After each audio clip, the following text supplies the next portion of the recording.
Okay, the best position bila tidur. Kita kata bila tidur ni, saya kerja di Canberra 3 tahun di klinik tidur. Canberra Sleep Lab. Asalnya sekarang dah di branding jadi Canberra Sleep Center dekat Deakin, Canberra. Jadi masuk kerja pukul 7 malam, habis pukul 7 pagi lah, 12 jam. Jadi sepanjang saya kerja 3 tahun ni, saya merawat lebih kurang dalam 9,000 orang. 9,000 ni jumlah yang besar lah kan. Dia orang datang dengan macam-macam lah. Sana kalau driver bus, dia driver bus lori nak renew license, dia kena buat sleep study untuk pastikan dia tidak tertidur waktu memandu. Komando pun sama. Komando pun kena datang untuk sleep study. Sebab dia tak nak dia tertidur, lepas tu berdengkur, habis semua. Satu platoon kena bom dan meninggal. So sepanjang saya kerja tu, dan saya memang buat research dalam bidang tidur. So bila kita tengok orang tidur ni, ada gaya macam-macam. Ada kuat lentang, kupu-kupu, acara bebas, macam-macam.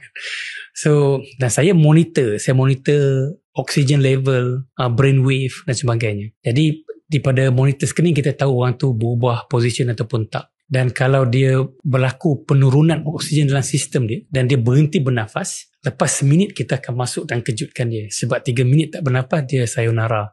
Jumpa engkau di dunia sana lah. Lebih kurang.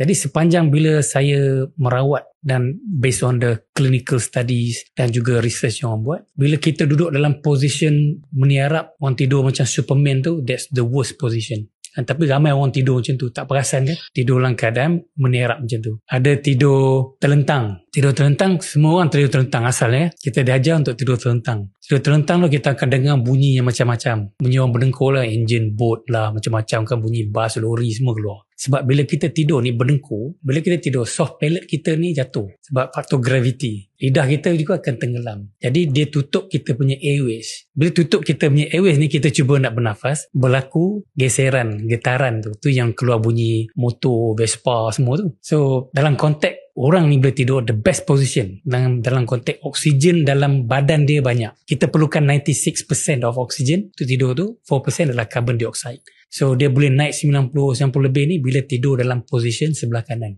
bukan kiri kan. Dan benda ni kita tahu hadis Nabi dia sebut kan, tidur baring sebelah kanan, baring sebelah kanan. Jadi bila saya kerja sana, bila kita tengok orang punya oksigen, tak tengok position lah, kita tengok daripada level oksigen tu kita tahu dia position kat mana lah. So ada masanya kita memang kena ajar lah orang untuk tidur position yang betul. Tapi buat dia orang datang untuk cari apa masalah dengan tidur, kita biar tidur dululah kan. Bila dia bangun baru kita bagi briefing dan kita tunjuk all di data yang kita ada. So dia tidur macam ni, ini menyebabkan oksigen dia macam ni. Sebab tu bila dia bangun dia sangat letih, macam tak tidur lagi sepanjang malam. Dan berdengkur ni, ramai orang tak tahu, boleh menyebabkan kematian. Berdengkur boleh menyebabkan serangan jantung, boleh menyebabkan diabetes, boleh menyebabkan mati pucuk. So kalau ada masalah berdengkur, kita cepat-cepatlah buat sleep study dan dapatkan rawatan yang betul lah.